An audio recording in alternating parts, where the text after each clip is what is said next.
This lesson will discuss Data Quality Report number 2, Reconciliation, Triplog, Logsheet, Unloadings, Port Sampling. To run the report, click on the Reporting button in the main menu. Then click on the Data Quality Coverage button in the Reporting menu. And select Report number 2, Reconciliation, Triplog, Logsheets, Unloadings, Port Sampling. Before running this report, it is important that you have ensured that all triplog, logsheet, unloadings and port sampling data for the period have been entered correctly. It is also critical that you have run the appropriate post-data entry processes to ensure that the data are correctly linked. The parameters used to select the criteria for this report are gear. Here we will select longline. Nationality, we'll stick with the national fleet, and year from, here we'll select 2006. Once we've selected our parameters, we will click on the Run Report button. Alternatively, if you wish to carry out your own analyses of the data, you can run and open the report in Excel. This report highlights inconsistent or missing data by matching 4 different sources of the data for the same vessel trip: vessel activity log or triplog, log sheet, unloading and port sampling. The report produces a separate page for each vessel where there is inconsistent or missing trip data. The report lists the available trip data, which may be from one or more sources. Where there are differences in reported catches of greater than 20%, these are highlighted in red. The first set of columns detail the activity log, or fishing trip and port visit log.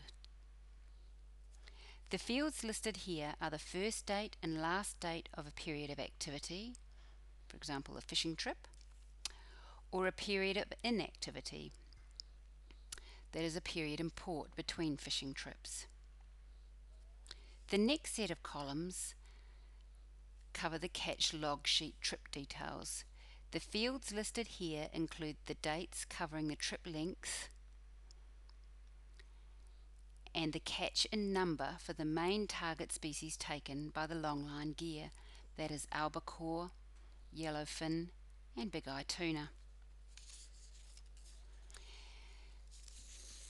The third set of columns cover the unloadings from a vessel trip. The fields listed here include the unloading date and the catch in number for main target species taken on the longline gear.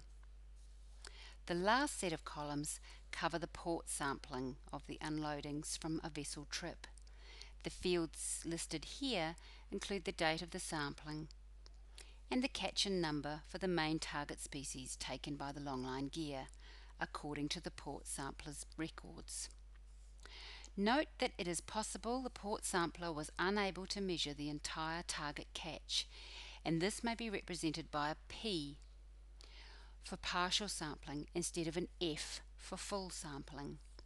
Regardless of whether the sample was able to measure the entire catch, the non-measured target catch should be counted and included in the overall totals in this report to allow a comparison with the other fishery data types listed here.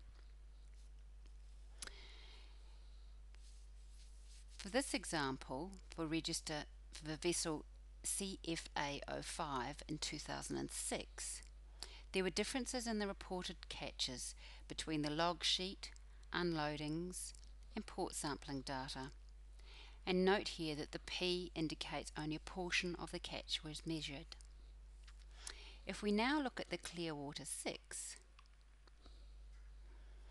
we see that the vessel unloaded on the 13th of January 2006, but there was no corresponding trip log, log sheet or port sampling data linked to that unloading.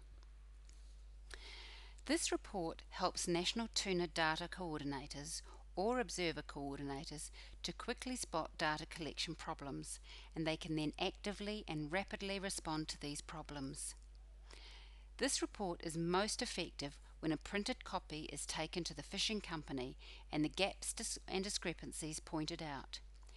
Generally, fishing companies will be happy to supply the missing data or discuss the reason for the variations in the data.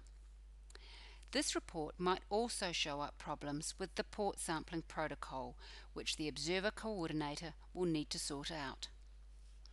The schedule for this report will depend on the standard trip length.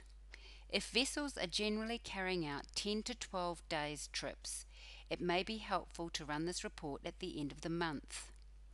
It is advised, however, that this report should always be run at the end of every quarter for every active vessel. It will then be necessary for the NTDC to follow up on any gaps or variation in the data with the fishing companies and perhaps the observer coordinator. That concludes this lesson.